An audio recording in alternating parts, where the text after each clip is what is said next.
अद्य गुरुवासरः अथवा बृहस्पतिवासरः माघ शुद्ध पंचमी दिनांक 26 जानेवारी 2023 प्रजासत्ताक दिन। भाव प्रकाश निघंटू। शंखं चक्रं जलौकान्दधतमृतघटं चारुदोर्भिश्चतुर्भिः सूक्ष्मस्वच्छातिरुद्यां शुकपरिविलसन् मौलिमम्भोजनेत्रं कालाम्भोदोज्ज्वलाङ्गं कटितटविलसच्चारुपीताम्बराढ्यं वन्दे धन्वन्तरिं तं निखिलगदवनप्रौढदावाग्निलीलम् प्रौढदावाग्निलीलम् ब्रह्मणो हि समारब्धा मात्रेयाद्येषु पूजिताम् अस्मदाचार्यपर्यन्तां वन्दे गुरुपरम्पराम् आयुर्वेदरतं वन्दे माधवाख्यं महागुरुम् आयुर्वेदामृतं सर्वं शिष्येभ्यो यः प्रदत्तवान् द्रष्टाज्ञानी दृष्टकर्मा कृतकर्मा तथैव च अध्यापकोऽभिषक्श्रेष्ठो महान् संशोधकस्तथा गुणैरेतैः समुदितैः यत्कार्यं प्रतनोद्दितः समृद्ध्यर्थं हि कार्यस्य वयं नु प्रयतामहे सरस्वत्यै नमो यस्याः प्रसादात् पुण्यकर्मभिः बुद्धिदर्पणसङ्क्रान्तं जगदध्यक्षमीक्षते आत्रेयं प्रथमं वन्दे आयुर्वेदजगद्गुरुम् आयुर्वेदामृतं सर्वं गृहीत्वा हि सुरेश्वरात् अग्निवेशादिकेभ्यो यत् प्रयच्छत् मुनिसत्तमः प्रथमं तन्त्रकर्तारम् अग्निवेशं नमाम्यहम्।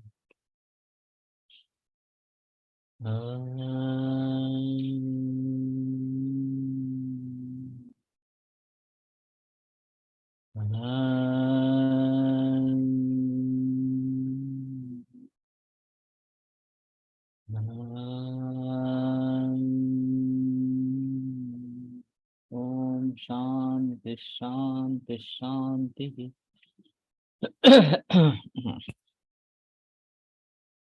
भावप्रकाश निघंटू पूर्वखंड मिश्र प्रकरण मिश्र वर्ग व्याधि लक्षण रोगस्तु दोष वैषम्यम दोष साम्यम अरोगता रोगा दुःखस्य दातारो ज्वर प्रभृति।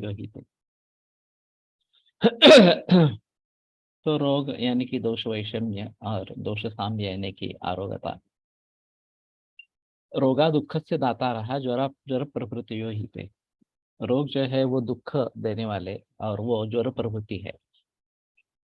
तो वाग्भट में जो रागादि रोगान करके लिखा था उसके अगेंस्ट ये ज्वरादि को रोग मानता है। ये एक इसमें महत्वपूर्ण इस प्रकार का रहा। तेज स्वाभाविकाः केचित् केचिद् आगन्तवः स्मृताः मानसाः केचिद् आख्याताः कथिता तेऽपि कायिकाः। तो उसमें से कुछ स्वाभाविक जरा मृत्यु वगैरह जो है वो केचिद आगंतुक स्मृताः और कुछ आगंतु इस प्रकार के बताए जाते हैं। मानसः केचिद आख्याताः कुछ मानस कहे जाते हैं। केचिद कथिता केपि कायिकाः और कायिक शरीर से उत्पन्न होने वाले शरीर में उत्पन्न वाले ये भी कुछ कहे गए इस प्रकार की बात है। कर्मजाः कथिता केचित् दोषजाः सन्ति चापरे कर्मदोषोद्भवाश्चान्ये व्याधयः त्रिविधा स्मृताः। तो कुछ कर्मज व्याधि है कुछ दोषज है और कर्म दोषोद्भव इस प्रकार के भी व्याधि होते हैं। तो ये तीन प्रकार के व्याधि है।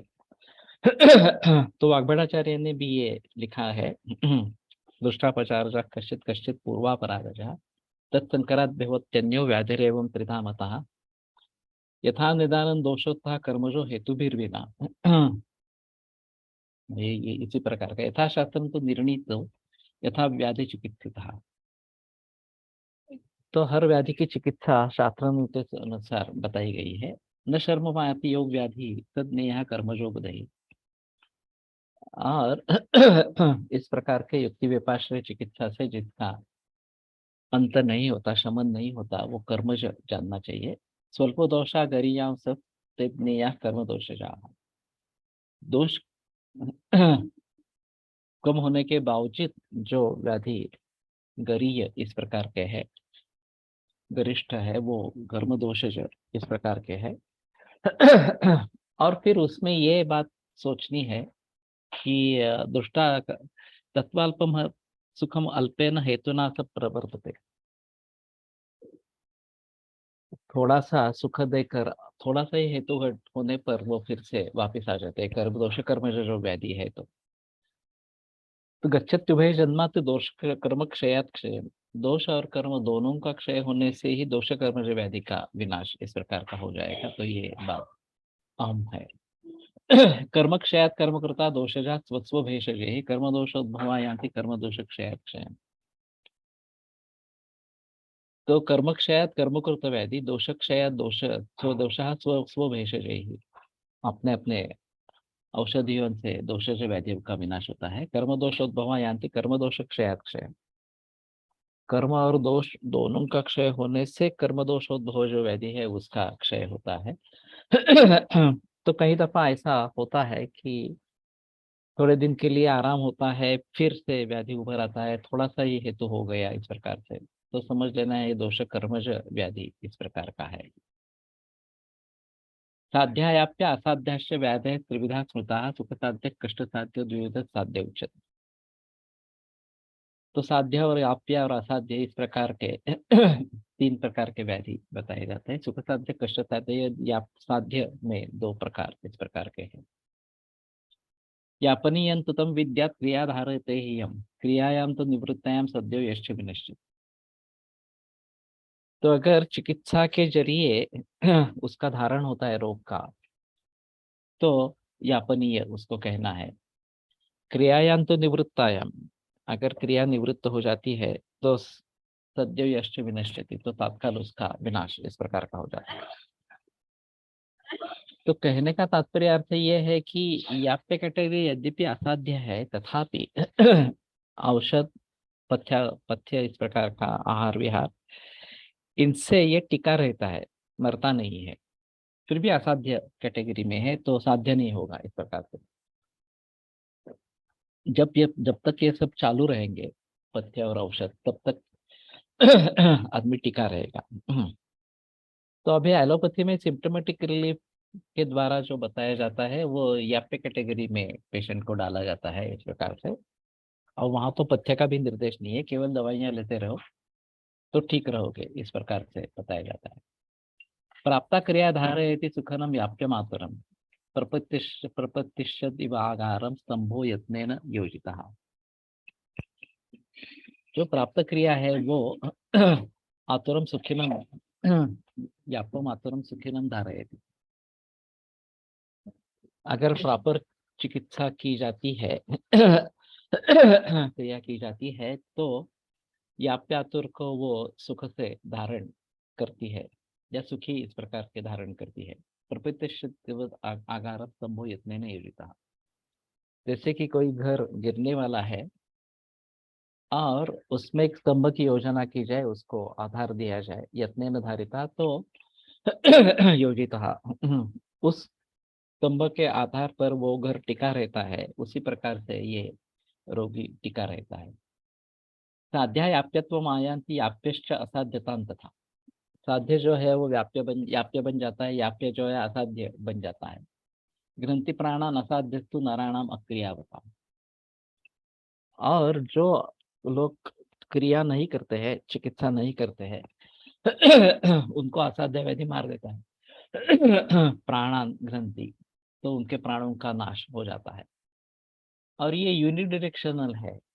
ऐसा नहीं होता कि असाध्य साध्य हो गया, असाध्य याप्य हो गया, आप याप्य साध्य हो गया। साध्य व्याधि याप्य हो सकता है, याप्य व्याधि असाध्य हो सकता है, फिर उससे वापस आना ये संभव नहीं है। इसलिए कहा जाता है कि जब साध्य व्याधि है तो उसको जीतने के बगैर दूसरा कार्य कुछ भी नहीं करा है। न वेगे तो अन्य कार्य नाजित्वा साध्य मामयम। वेग निर्माण हुआ है तो कुछ दूसरा कार्य नहीं करना है, ना जित्वा साध्य मामयम। और साध्य व्याधि है तो उसको जीतने के बगैर दूसरा कुछ भी कार्य नहीं करना है। तो सभी जो क्रिया आवश्यक है वो वहां पे करनी इस प्रकार की रहेगी। रोगारंभक दोषस्य प्रकोपात उपशायते योन्यो विकारस्य बुधहि उपद्रवा होता। रोगारंभ का जो दोष है उसके प्रकोप से जो दूसरा विकार निर्माण होता है उसको विद्वज्जन उपद्रव इस प्रकार से कहते हैं। तो तन्मूल मूल एव उपद्रव संज्ञ कहा तन्मूलम व्याधे मूलम यद दोष रूपम तन्मूलम यस्य सहा उपद्रवात्मक व्याधि। तो समझो कि प्रतिष्ठा है और उसकी अच्छी चिकित्सा नहीं हो रही है, तो उसके जो मूल दोष है उन्हीं दोषों के द्वारा प्रतिष्ठा अथवा कासा कास निर्माण हो सकता है। कासा संजायते क्षय या कास से स्तमक श्वास निर्माण हो सकता है। तो ये सभी मूल रोग के उपद्रव है, लेकिन उसके जो मूलभूत दोष है उनका प्रकोप होने से ये उपद्रव निर्माण होते हैं। यद्यपि कहा जाता है कि इस रोग का उपद्रव है, लेकिन रोगारंभक दोषों के प्रकोप से ये उपद्रव निर्माण होते रहते हैं। रोगिणो मरणम यस्माद अवश्यम भावी लक्ष्यते तन्लक्षणम अरिष्टम स्यात् दृष्टं चापि तदुच्यते। जो अवश्य भावी इस प्रकार का मरण उसका जो लिंग दिखाई देता है, लक्षण दिखाई देता है, उस लक्षण को अरिष्ट या रिष्ट इस प्रकार से कहते हैं। तो जो अभी आप इंद्रिय स्थान में पढ़ रहे हैं कि नियत मरण ख्यापकम लिंगम रिष्टम इस प्रकार से, या क्रिया व्याधि हरणी का चिकित्सा निगद्यते। जो चिकित्सा जो क्रिया व्याधि का हरण करने वाली है उसको चिकित्सा कहते हैं। दोषाता मला नाम या साम्यकृत सेव रोगरुत दोषधातु मलों का ये साम्य निर्माण करने वाली इस प्रकार की होती है, और उसी वही रोगरुत भी है।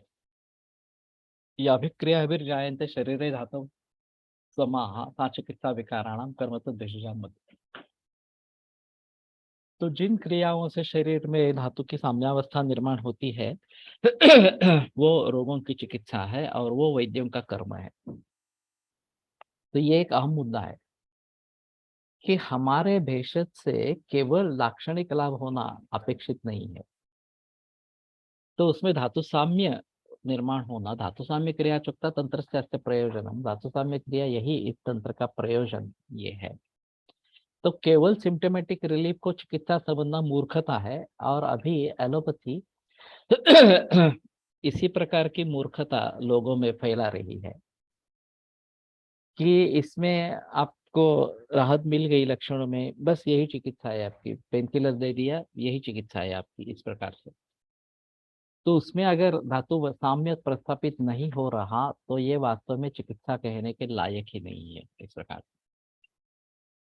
और ये बात लोगों तक पहुंचाना बहुत जरूरी इस प्रकार का है कि सिम्टोमेटिक रिलीफ ये ट्रीटमेंट नहीं है। सिम्टोमेटिक रिलीफ केवल सिम्टोमेटिक रिलीफ है तात्काल उपशम के लिए, लेकिन वास्तव में जिससे ये होगा, रक्षा में क्रिया होगी, वही वास्तव में ट्रीटमेंट है और उसी को हमें करना है। या ही उदीर्णम शमयति नान्यम व्याधिं करोति च सा क्रिया न तु या व्याधिं हरते अन्यम उदीरे। तो एक उदीर्ण वायु को जो रोग को जो शमन करते हैं और दूसरा व्याधि निर्माण नहीं करती है वही चिकित्सा है, न तो व्याधि हरते अन्य उदीरे। एक रोग का नाश करके दूसरे रोग को अगर निर्माण करने वाली चिकित्सा है तो वो चिकित्सा नहीं है। ये भी एक बहुत बड़ा महत्वपूर्ण मुद्दा है। और इसकी शुरुआत एलोपैथी में, फार्माकोलॉजी में जो भी रिसर्च हुआ है उससे हो गई है। जैसे जैसे नए नए खोज आते रहे वैसे इस चिकित्सा से ये भी फायदा होता है, इसमें भी काम होता है वगैरह वगैरह, इस बात सामने आने लगी। एस्पिरिन का पहला प्रयोग शुरू हुआ वो एनाल्जेसिक और एंटीपायरेटिक इसके जरिए शुरू हुआ, तो बुखार में या फिर संधिवात में एस्पिरिन का प्रयोग शुरू हो गया। बाद में पता चला कि एंटीकोएगुलेंट भी है और खून को पतला करने के काम में भी आती है, तो हृदरोग में उसका प्रचलन आ गया इस प्रकार से। और इसमें ये सोच बिल्कुल नहीं थी कि हम कहाँ किस मुद्दे को उठाना चाहते हैं, किस गुण का उपयोग करना चाहते हैं। सभी को एस्पिरिन देनी है, ऐसी ये बात है इस प्रकार से। और फिर ये एक तरीके से सिम्टोमेटिक रिलीफ दिलवाती है कि पेन रिलीफ हो जाता है या बुखार उतर जाता है इस प्रकार से। लेकिन दूसरी जगह पित्त को बढ़ावा देने वाली, रक्त की दुष्टि करने वाली इस प्रकार की भी है। और ना ही एलोपैथी में इसके बारे में कोई सजगता है कि ये इसके साइड इफेक्ट्स होने वाले हैं, होते हैं, तो उनको कम करने के लिए क्या करेंगे। बाद में पित्त को बढ़ावा देती है, इसके लिए इस एस्पिरिन के साथ अम्ल पित्त वाली दवाई दे देंगे, इस प्रकार का प्रचलन में आ गया। लेकिन फिर भी एंटासिड दवा से पूरे तरीके से इसके दुष्परिणाम दूर होते हैं नहीं होते, ये बात नहीं बताई गई। और किस तरीके से इसके ये इस दुष्परिणाम को टाल सकते हैं, इसके बारे में भी बहस नहीं हुई। आयुर्वेद में जो भी दवाइयां हैं, चाहे रसौषधि वगैरह इस प्रकार की हो, उनके दुर्गुण क्या है या उनके परिणाम अहित के लिए पक्ष में कौन से हैं, ये सब देखा गया है। और उन परिणामों को नष्ट करके जो उससे अच्छे गुण हैं वही मिले, इसके लिए भावनाएं फिर पुट देना वगैरह वगैरह ये सब बातें की गई ताकि एक रोग मिटकर दूसरा रोग निर्माण न हो जाए इस प्रकार। लेकिन एलोपैथी में तो इस प्रकार का कुछ नहीं हुआ और एक रोग को दूर करते करते दूसरे रोग को निर्माण आरंभ हो गया। पूरी अशुद्ध चिकित्सा ही है एलोपैथी की।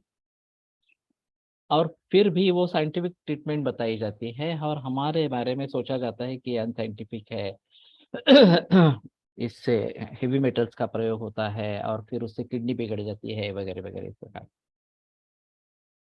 तो कहने का तात्पर्य अर्थ ये है हमारी चिकित्सा वास्तव में शुद्ध चिकित्सा है। केवल वर्धनेन एक दोषस्य ये जो संधिपात में चिकित्सा की जाती है उसमें एक दोष के वर्धन के बारे में बात की जाती है।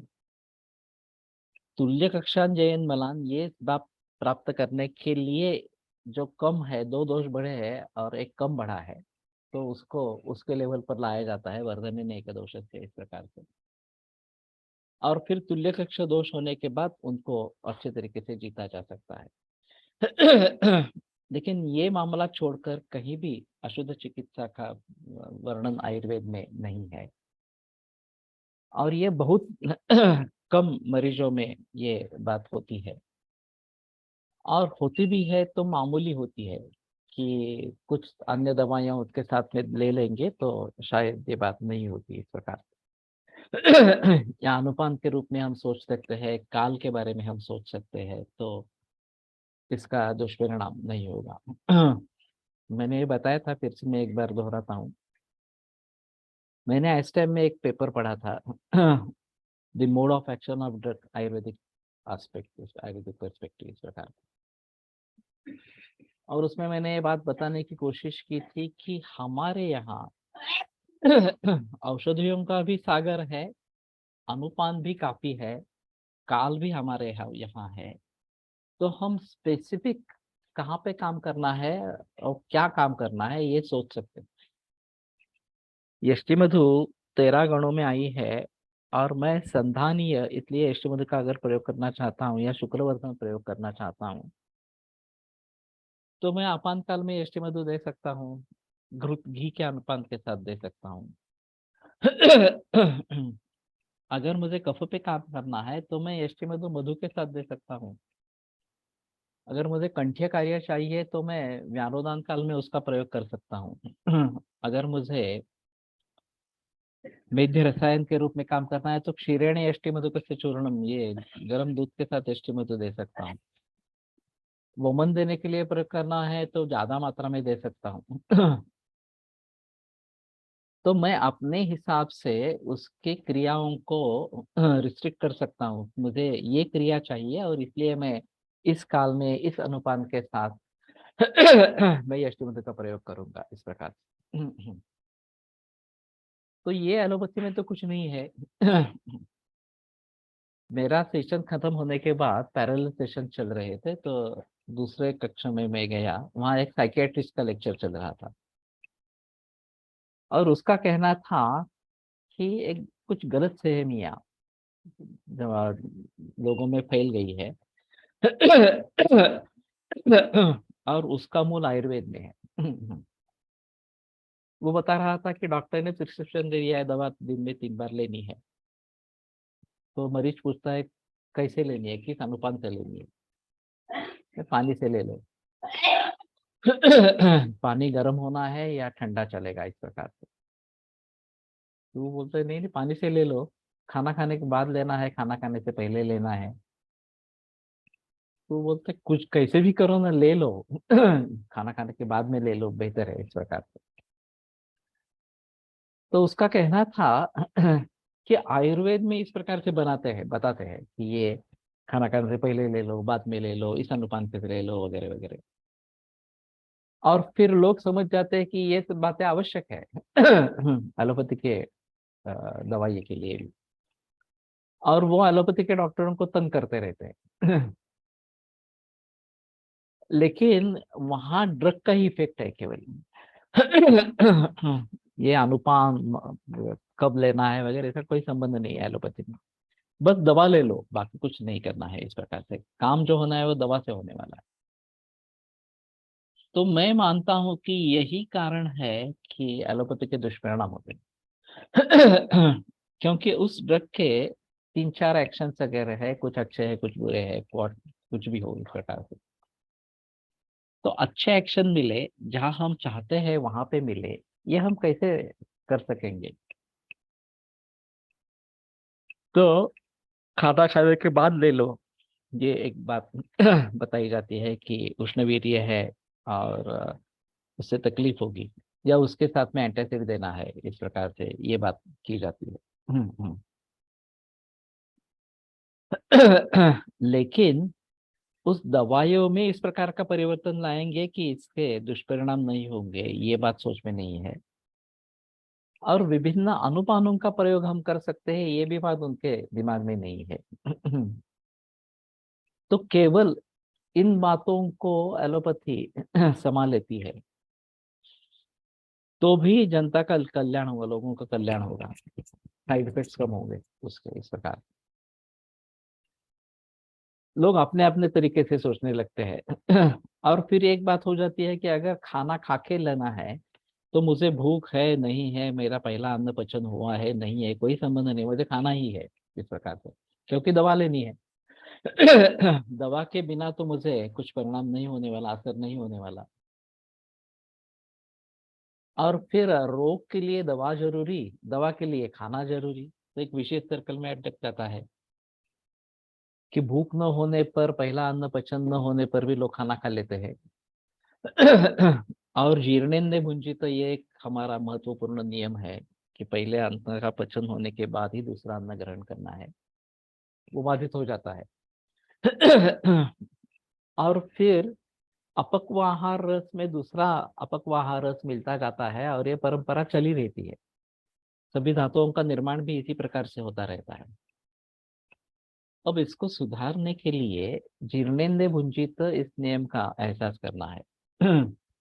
खास करके कल का खाना अगर पचा नहीं है, तो आज का खाना नहीं लेना है, यहाँ से शुरुआत करनी है।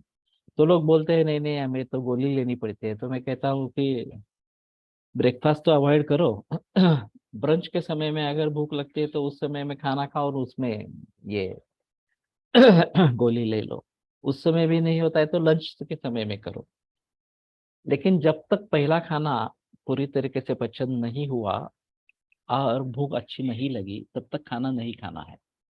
तो कभी तो ये श्रृंखला बंद हो जानी चाहिए कि अपक्वाहार रस है, उसी में हम बार बार बार बार आहार और डाल रहे हैं, और उसका अपक्वाहार रस बन रहा है, ये परंपरा सिलसिला चल रहा है, इस प्रकार। तो कहने का तात्पर्य अर्थ ये है कि एलोपैथी गहराई में अगर जाकर सोचेगी, उन्होंने क्या किया, जो भी इफेक्ट है वो ड्रग का ही इफेक्ट है, ये सिद्ध करने की कोशिश की, ताकि कोई ऐसा ना कहे कि अनुपान से हो रहा है, विशिष्ट काल में लेने से हो रहा है, परहेज कर रहे हैं उसके जरिए हो रहा है। कुछ भी नहीं करना है। परहेज भी नहीं करना है। क्योंकि ड्रग से तुम्हें सिम्टमेटिक रिलीफ मिल जाना चाहिए। और तभी हम ड्रग को मार्केट कर सकेंगे, पेटेंट लगा सकेंगे उसका इस प्रकार से। और ये सब फार्मेसी ड्रिवन इस प्रकार का हो गया। तो इसमें अगर बदलाव हम लाना चाहते हैं तो ये मूल रूप से जो सिद्धांत है कि एक रोग को दुरुस्त करते करते दूसरे रोग का निर्माण करना, यहाँ तो एक रोग को भी दुरुस्त नहीं करते। हम बरसों से डायबिटीज की दवा खा रहे हैं, डायबिटीज मिटने वाला नहीं है, उसके उपद्रव होने ही वाले हैं, चाहे किडनी फेलियर हो चाहे रेटिनोपैथी हो इस प्रकार से। तो मूल रोग भी नहीं जा रहा, नया रोग निर्माण हो रहा है। और किसको उसका लेना देना नहीं है। रेटिनोपैथी होगी, चलो लेजर कर लो, किडनी फेलियर हो गया, चलो किडनी ट्रांसप्लांट करो या फिर डायलिसिस करो, करते रहो पूरे जन्म तक। तो कभी ये सोचना ही नहीं है कि रोगी को ठीक करना है इस प्रकार से। हमें केवल वो इस प्रकार से दवाइयां लेते रहे और औषधि कंपनियों को अच्छी तरीके से उनका पोषण करते रहे। इतना ही औषधि कंपनी का मकसद है। तो एक रोग को अगर दूर करके दूसरा रोग निर्माण करती है तो भी मैं समझता हूँ, पहले रोग को भी ठीक नहीं करते दूसरे रोग तो उससे उत्पन्न हो ही जाता है। ये बड़ी अजीब बात इस प्रकार की है। और केवल सिम्टोमेटिक रिलीफ को रोग की चिकित्सा समझना, ये और लोगों को मूर्ख बनाना इस प्रकार से। ये एलोपैथी इतने बरसों से करती आ रही है इस प्रकार से। यह ही उदीर्णम शमयति नान्यम व्याधिं करोति च साक्रियान्मतु या व्याधिम हरति अन्यम उदीरे। तो एक रोग का शमन करके दूसरों व्याधि का निर्माण करती है, वो चिकित्सा नहीं है। न तो या व्याधिम हरति अन्यम उदीरे, तो वो चिकित्सा ही नहीं है इस प्रकार से। मुझे एक मौका मिला था एमबीबीएस, फर्स्ट एमबीबीएस स्टूडेंट्स को एड्रेस करने का। मुझे कैसे मिला मुझे भी आश्चर्य लग रहा है अभी भी। मैं और अनिल हब्बू का बेटा होम्योपैथ, हम दोनों गए थे और बीजे मेडिकल में लेक्चर हुआ था। तो उसने सवाल पूछा था कि चिकित्सा का मतलब क्या है, किस कार्य के लिए हम चिकित्सा करते हैं। तो जवाब आया कि रोग को ठीक करने के लिए, अगर रोग ठीक नहीं हो सकता है तो सिम्टोमेटिक रिलीफ देने के लिए। तो रोग को ठीक करने के लिए ये मकसद कहीं का चला गया। ये मैंने विटामिन B1 की बात की थी। कि ये गोखले नाम के कोई डॉक्टर, एलोपैथी के एमबीबीएस डॉक्टर, उसको बहुत पीड़ा होती थी रजत प्रवृत्ति के समय में। तो उस समय 1937 की बात है। तो उस समय में जो उनको सिखाने वाले डॉक्टर थे, उन्होंने उनको कुछ पुड़िया दी थी। ये भी अजीब बात है। एलोपैथी का डॉक्टर जैसे आयुर्वेद में पुड़िया देते थे, उस समय में ये भी पुड़िया भी रहती थी, कॉम्बिनेशन करके पुड़िया देते थे डॉक्टर। और फिर उसको तुरंत राहत मिल गई, अगले ही मेंसेस में तकलीफ बिल्कुल कम हो गई। तो उन्होंने पूछा ये क्या है। तो उन्होंने कहा कि ये कोंडा है, हस्क जो तंडुल का जो ऊपर का कवर है उसका चूर्ण है, इसमें विटामिन B1 होता है। और ये इसकी दवा है इस प्रकार।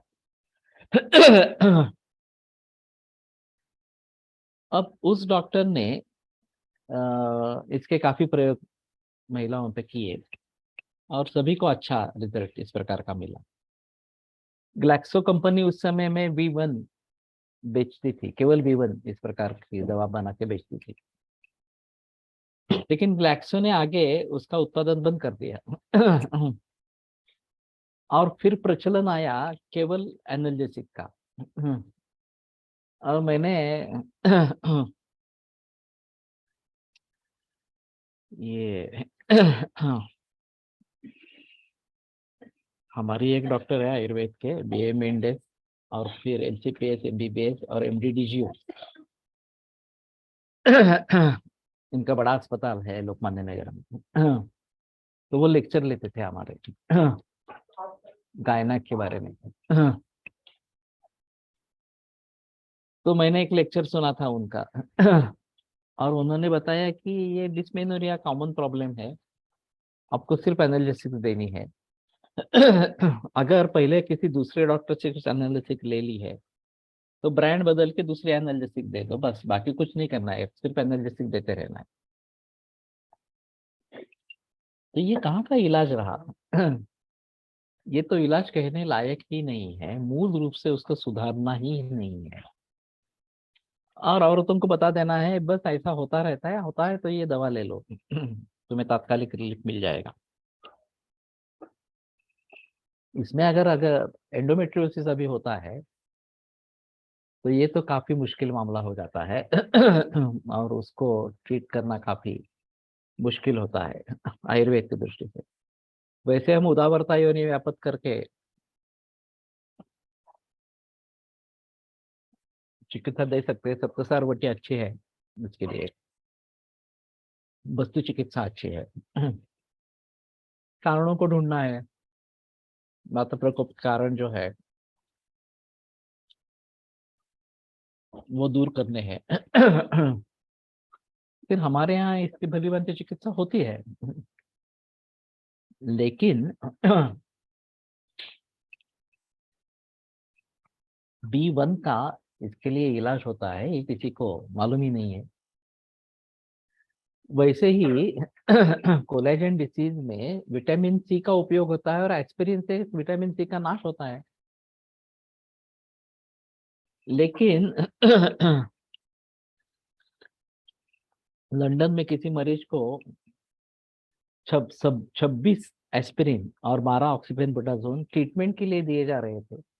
गंभीर कोलेजन डिजीज ASR 118 था। फिर उसने डिसाइड कर लिया कि ये तो मुझे बिगाड़ रहे हैं, सुधरने को कोई चांस ही नहीं है इस प्रकार से। तो फिर उन्होंने विटामिन सी की ट्रीटमेंट करवाई अपने आप को एक डॉक्टर की मदद से।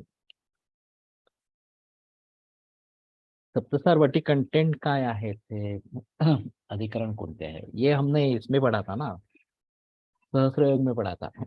और मिलते हैं बाजार में। तो अभी तो मुझे कंटेंट याद नहीं है, लेकिन सहस्त्र में मिल जाएगा। तो कहने का तात्पर्य अर्थ ये है, मूल रूप से दोषों का शमन होना जरूरी है। केवल सिम्टोमेटिक रिलीफ होना जरूरी नहीं है। हमारे दृष्टि से भी। अभी कैंसर के मरीज ट्रीट करता रहता हूँ, उसमें पेन फैक्टर बहुत अहम है।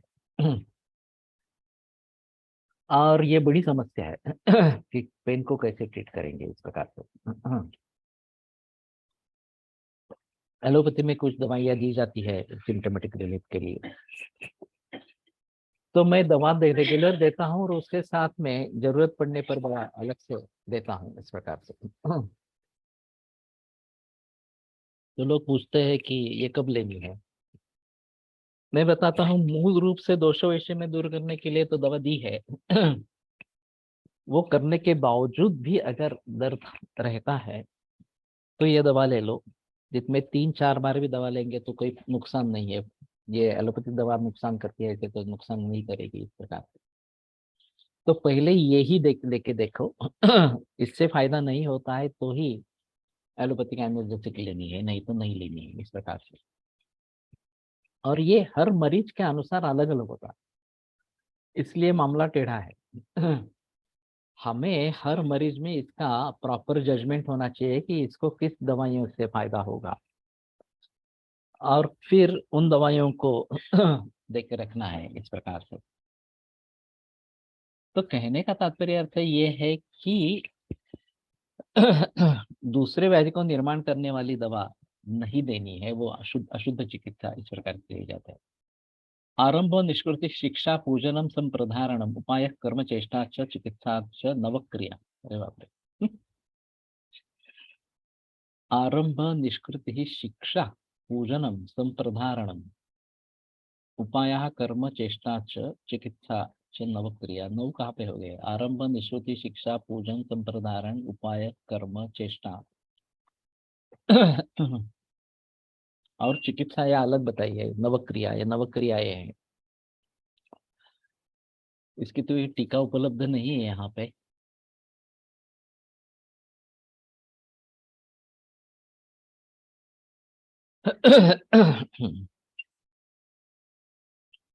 आरंभ यानी कि कर्म समारंभ इस प्रकार से शुरू करना, केवल सोचने से बात नहीं होगी, निष्कृति का अर्थ देखना पड़ेगा। मुझे तो याद नहीं है, गिरवाण लघु कोश में एक बार देखो निष्कृति का अर्थ क्या है। शिक्षा ये पढ़ाना इस प्रकार का, ज्ञान इस प्रकार का है। पूजनम तो पूजा करनी है, जो आदरणीय व्यक्ति है, देव देवता है, उनकी पूजा करनी है। संप्रधारणम ये शायद माला वगैरह के धारण करना इस प्रकार का होगा। उपाय जो उपाय है वही करना है। कर्म चेष्टा च, कर्म और चेष्टा यानी कि क्रिया इस प्रकार की। चिकित्सा च नव क्रिया, और चिकित्सा ये नव क्रिया ये है। तो एक बार हिंदी भाषांतर में जाकर देखो इसके क्या अलग अर्थ किए हैं। अगर संस्कृत टीका मिलती है तो भी बेहतर होगा, मालूम नहीं है, अभी यहाँ पे नहीं है। जातमात्रः चिकित्स्यां नोपेक्षो अल्पतया गतः वन्यशत्रु विषयस्तुल्यः स्वल्पोपि विकरोत्यसौ।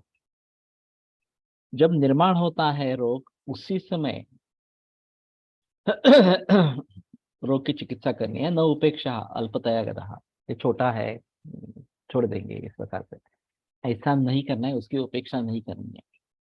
वन्यशत्रु विषयस्तुल्यः, ये रोग अग्नि शत्रु और विष से तुल्य इस प्रकार का है। स्वल्पोपि विकरोत्यसो, और थोड़ा होने पर भी ये विकार निर्माण करता है या पीड़ा देता है इस प्रकार से। रोगमादौ परीक्षेत ततोनंतरम औषधं तत्कर्म विषक पश्चात ज्ञानपूर्वक समाचरेत्। पहले रोग की परीक्षा करनी है, फिर औषध की परीक्षा करनी है, और फिर ज्ञानपूर्वक चिकित्सा करनी है। तो ये बड़ा अजीब मामला है। पहले रोग की चिकित्सा, रोग का निदान करना है, रोग की परीक्षा करनी है, और फिर औषध की भी परीक्षा करनी है। ये भी एक अहम मुद्दा है। और फिर ज्ञानपूर्वक कर्म समाचार पश्चात, फिर उसके बाद ज्ञानपूर्वक कर्म करना चाहिए। तो ज्ञानपूर्वक क्यों कहा गया?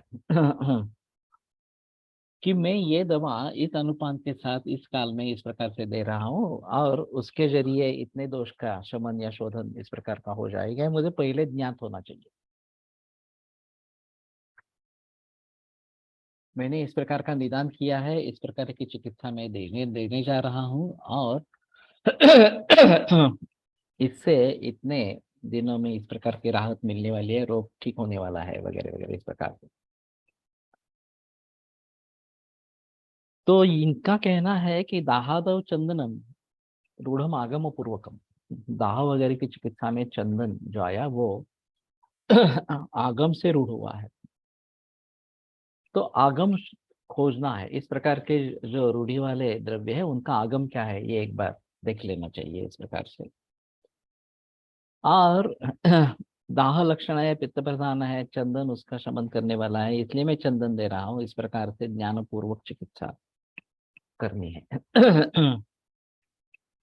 अभी जो प्रचलन है कि मेरे गुरु प्रयोग करते हैं इसलिए मैं प्रयोग कर रहा हूँ। मैंने देखा है कि इन्होंने इस प्रकार की दवा दी थी और मरीज ठीक हो गया था, तो मैं भी लेता हूँ। उन्होंने क्या सोचकर दवा दी थी ये तो मुझे मालूम नहीं है। लेकिन ठीक है, दवा दवा है तो दवा काम करेगी इस प्रकार। तो ये नहीं करना है, ऐसा कहना है। इसलिए पढ़ाते समय इसके बारे में थोड़ा बता सकते हैं कि ये दवा इसमें, जैसे मैंने कहा कि डिस्मेनोरिया में सब तो सरवटी काम करती है। मैंने प्रयोग किया है इस प्रकार से। फिर भी सिर्फ उसी बात को ध्यान में लेकर चलना नहीं है। बाकी हिस्ट्री से हम क्या समझते हैं, वात प्रकोप आहार विहार कौन सा है इस प्रकार से, और परहेज में क्या बताना है। और फिर सप्तसारी देनी है या और कुछ देना है, इन सभी को ध्यान में रखते हुए चिकित्सा करनी है। केवल ये मैंने सुना है इसलिए मैं दे देता हूँ तो सिद्धि यदृच्छा हो जाएगी। अगर सिद्धि होती भी है तो यदृच्छा से होती है, ज्ञानपूर्वक सिद्धि नहीं हुई। और ज्ञानपूर्वक सिद्धि नहीं हुई तो सभी जगह सिद्धि पाना मुश्किल इस प्रकार का। तो इसलिए कुछ ना कुछ सोच समझकर चिकित्सा करनी है।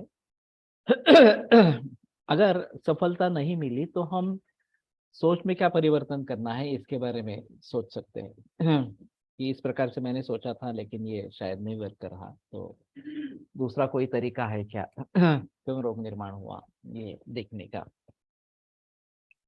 दूसरी कुछ दवाइयां हैं क्या, हमारे निदान में अंतर आ गया है, हमारे चिकित्सा में अंतर आ गया है, ये भली भांति सोचना है। निदान अगर बदलना है तो निदान बदलना है।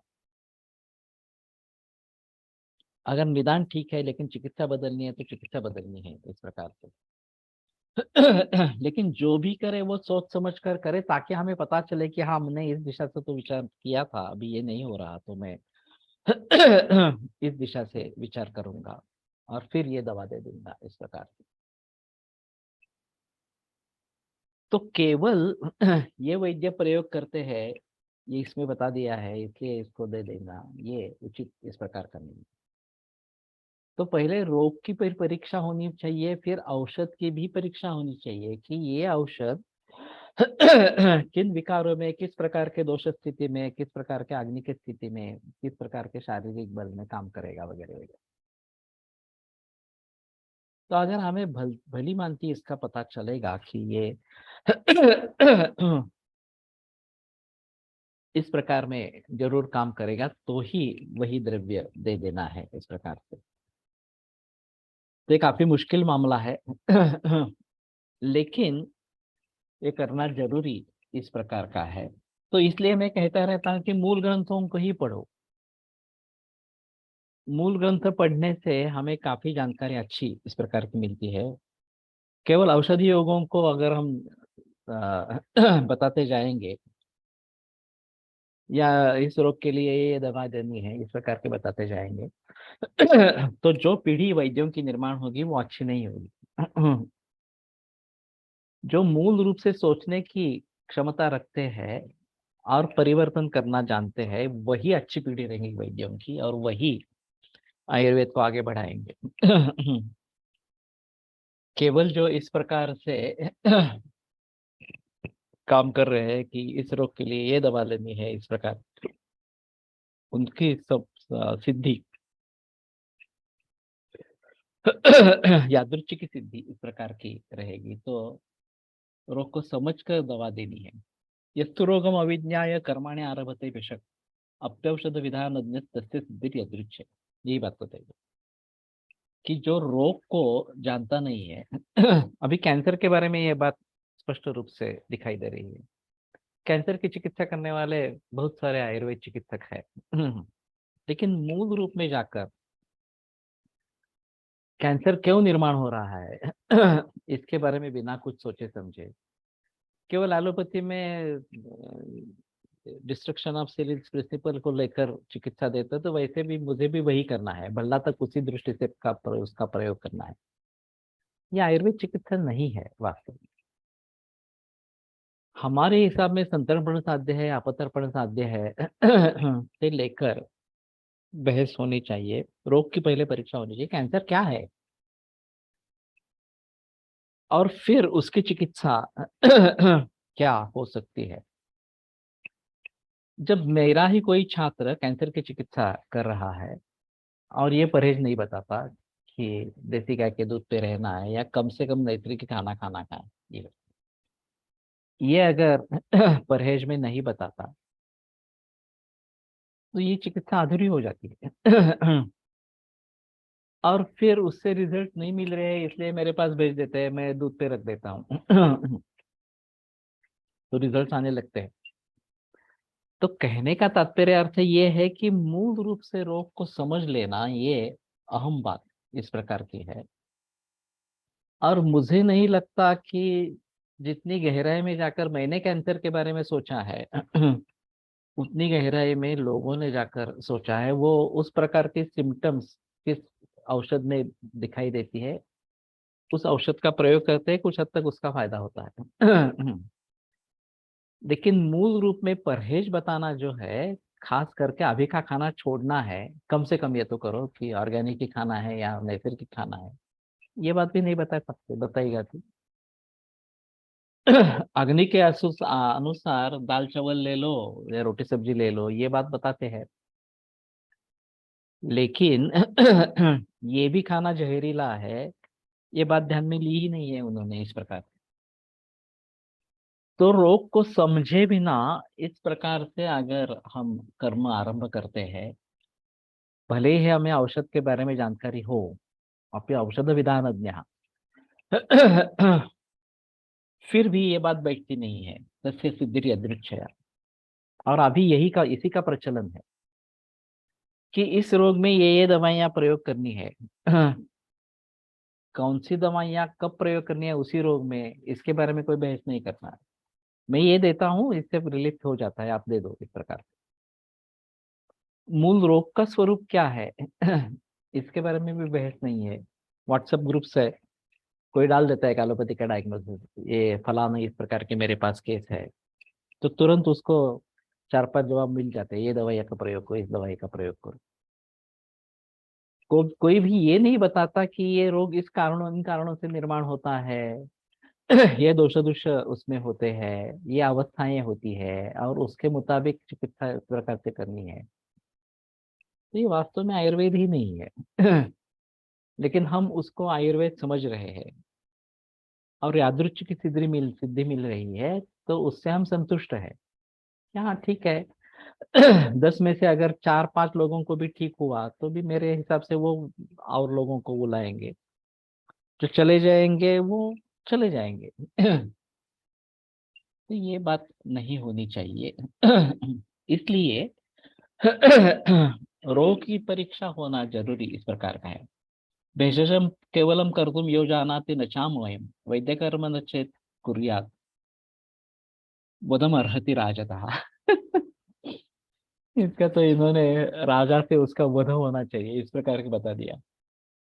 जो केवल औषध करना जानता है और रोग को जानता नहीं है, और वैद्य कर्म अगर वो कर देता है, तो वधम अर्हति राजता, तो राजा से उसका वध होना जरूरी है, उसको सजा मिलनी चाहिए। तसे लिहिले तर पुस्तकी उत्तर नको, प्रॅक्टिकल अनुभविक लिहा असा आग्रह असतो। तसे लिहिले तर म्हणजे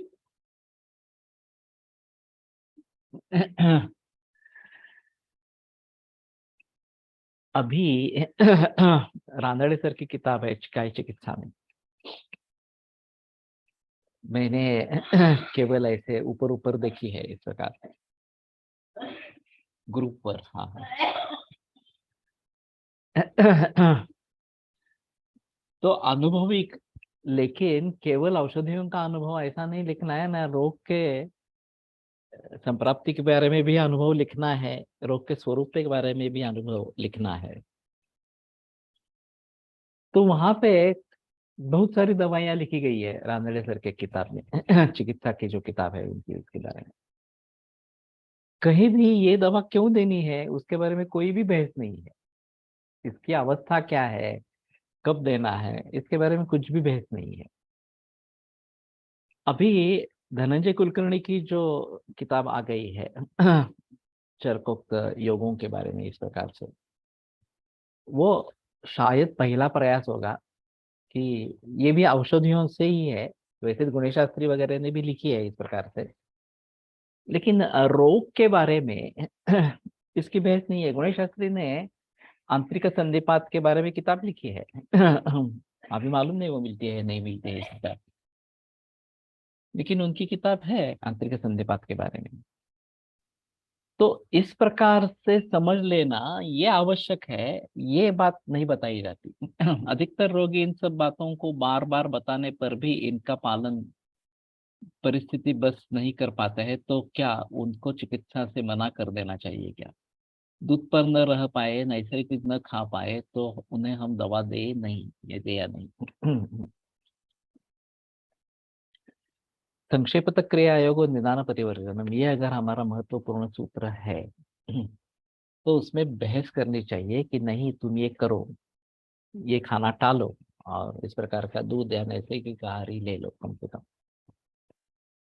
अगर किसी कारणवश नहीं कर पा रहे हैं, तो शायद बात बनती है कि ठीक है, तो हमारे हिसाब में तुम्हारी पूरी चिकित्सा नहीं होगी, फिर भी आप दवा लेना चाहते तो मैं दवा दे दूंगा, लेकिन उससे जितना फायदा होना आवश्यक है, अपेक्षित है, वो नहीं होगा इस प्रकार से।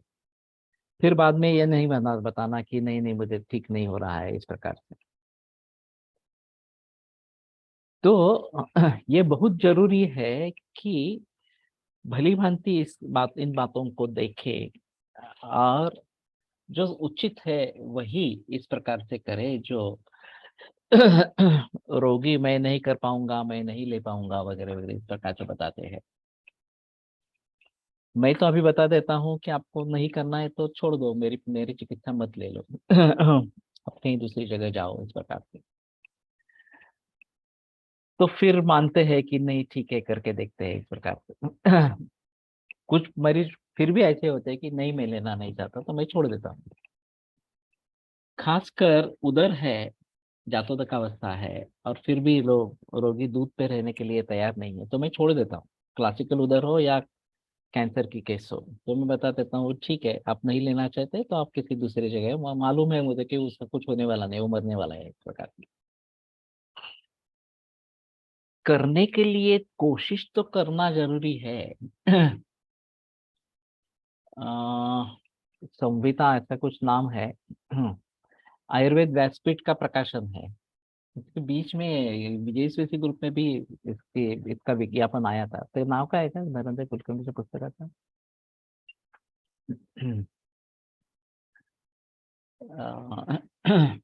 30 योग उसमें दिए हैं और उसके बारे में जानकारी दी है कि ये कहाँ पे कैसे करने हैं। जीएसवीसी ग्रुप में भी मिलेगा। क्योंकि इसके विज्ञापन सभी जगह आए थे और ये नागपुर में अधिवेशन हुआ था, उसमें वो रिलीज हो गई किताब इस प्रकार के। चरक कल्प सुथा, हाँ बराबर। तो कहने का तात्पर्य अर्थ ये है, मैंने किताब देखी नहीं है, हमारे घर पे आई है लेकिन मैंने देखी नहीं है इस प्रकार की। तो कहने का तात्पर्य अर्थ ये है कि रोग की परीक्षा करना जरूरी है, बगैर रोग की परीक्षा हम आगे नहीं बढ़ते हैं इस प्रकार से। तो ये राजा से वध उसका होना चाहिए इस प्रकार से बताते हैं, ये भी काफी अजीब मुद्दा इस प्रकार का है। ठीक है, आज रुकते हैं, कल आगे बढ़ेंगे। अभी इसमें कितने सूत्र है मुझे तो पता नहीं है। अगर टीका वाली भाव प्रकाश संहिता मिलती है तो मुझे सेंड करना। तो मैं दिलचस्पी मुझे उसमें ज्यादा होगी। अगर नहीं ही है तो शायद भाषांतर के बारे में सोचेंगे। भाषांतर वाली किताब अगर मिलती है, हिंदी भाषांतर वाली पीडीएफ फाइल वगैरह इस प्रकार से मिलती है, तो उसके बारे में सोचना है। तो 21-22 है। आयुर्वेद प्रकांड निगदित इह हि शल्यतंत्र प्रधानः, शिष्येभ्यः शाश्वतोऽयं निखिलजनकृपा व्याप्तचित्तेन येन। आयुर्वेदस्य वाञ्छन् पुनरपि भुवने ताञ्च सुष्ठु प्रतिष्ठां, श्रेष्ठं धन्वन्तरिं तं प्रणमति च सदा वैद्यवर्गो हि नूनम्, वैद्यवर्गो हि नूनम्।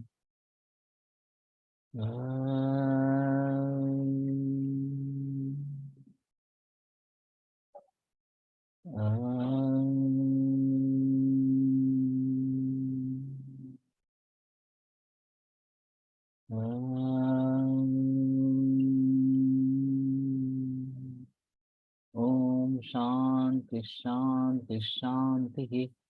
विरम्यते व्याख्यान व्यापारः। श्वः पुनरपि मिलिष्यामः।